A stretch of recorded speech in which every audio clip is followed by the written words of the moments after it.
Coffee Breaks with Nika. And today, samahan nyo ko. Let's unbox the gift, the items that we ordered online. So, iyan, my son, my eldest, asked me kung ano raw ba yung gusto kong Christmas gift. Kasi nagsa-sideline na siya dun sa ice cream business namin. So, medyo meron na siyang pera. So, sabi niya, riregaluhan niya raw kami this Christmas. So, ako, ang sinabi ko, I want some bags. May nakita na ako online. And very cheap lang yung mga bags. Naka-buy one, take one sila. And I wanna try. Kasi, based dun sa reviews na tiningnan ko, maganda yung quality ng mga bags. Tapos, locally made pa sila. So, we want to support local. So, I wanna try.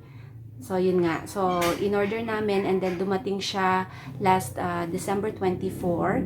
But, whenever we order online, we sanitize them first and then it will take us a few days before we open the package. So, December 24 dumating and now it's December 28. Ngayon ko lang siya i-open.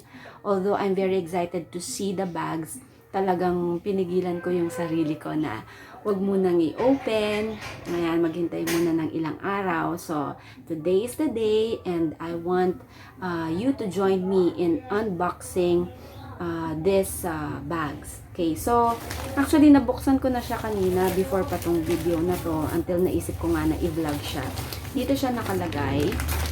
Ayan, in-order ko siya sa Mini Centro. Ayan.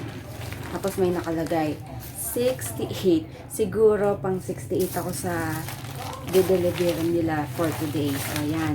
So, naka-buy one, take one yung bags. Mamimili ka dun. May mga choices sila. So, ito yung 2 bags na napili ko. Okay? For the very first one is a tote bag. Ayan. This one. Ayan. So, hindi ko pa talaga na-open. Na-open ko lang yung pinaka-main packaging. Pero this one hindi pa. So, pinili ko itong tote bag na ang print is black and white.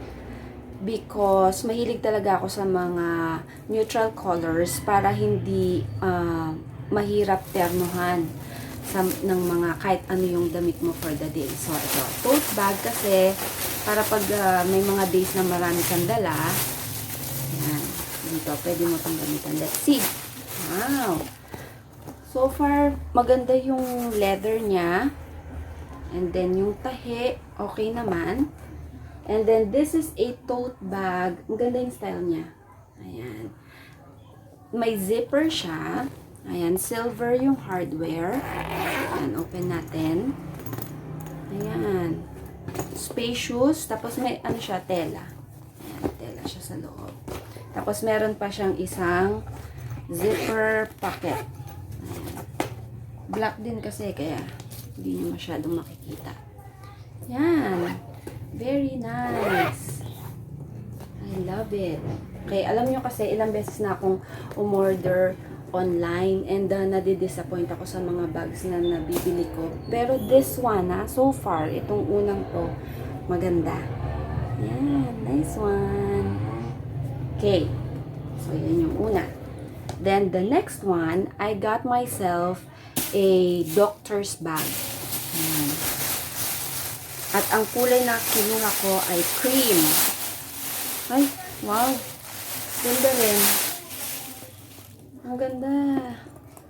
Ang ganda ng leather niya. Tapos ang ganda rin ng kulay.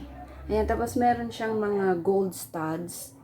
Ayan, yan yung pinaka-design niya. So, hindi siya boring na super plain. Meron siyang gold studs. Pang mayaman.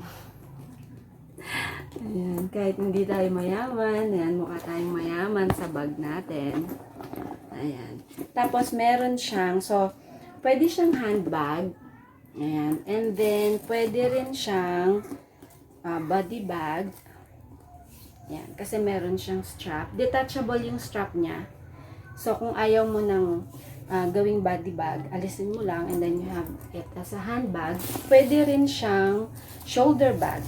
I-adjust mo lang yung strap. Nice din. I love it. Ayan. Then, tingnan natin. Maganda yung tahi niya. Guys, maganda. Ayan. At saka makapal yung leather. Nice siya. And then, ayan, spacious. Spacious siya sa loob. Meron siyang isang zipper pocket. Ayan, may zipper pocket siya. Ayan, marami kang malalagay dito. And then, this one, okay, very nice. Gusto ko siya. So, satisfied ako. Kahit hindi ito isang paid vlog. Ayan. Ang ganda. Ang plano ko, sakto meron akong twilly. Ayan. Lalagyan ko ng twilly itong ating bag para mas cute siya. Yung twilly, pwede mong balutin. Ayan. Hindi ko alam kung babalutin ko yung handle or ilalagay ko lang siya as ribbon. Kung i-ribbon ko lang siya. Actually, parehas. Okay lang siya kahit papano. Ayan. Yan. Ayusin ko pa. Para medyo, yan o, ang elegant. Ang elegant ng dating niya. Ang ganda. I'm super satisfied. Ayan. Thank you, Ian. Thank you for your gift. I'm super happy. Actually, medyo nagmi-minimalist ako sa mga things ko. So, currently, I only have 3 bags. May kinukompleto kasi akong capsule wardrobe. Okay, so ito, pang-5 sila niyan and I don't plan to add some more. So, okay na ako. Next time, i-vlog ko yung aking bag collection and ano yung purpose ng bawat bag. Bakit yun yung napili kong isama sa aking capsule wardrobe. Yan. Thank you, Ian. Merry Christmas.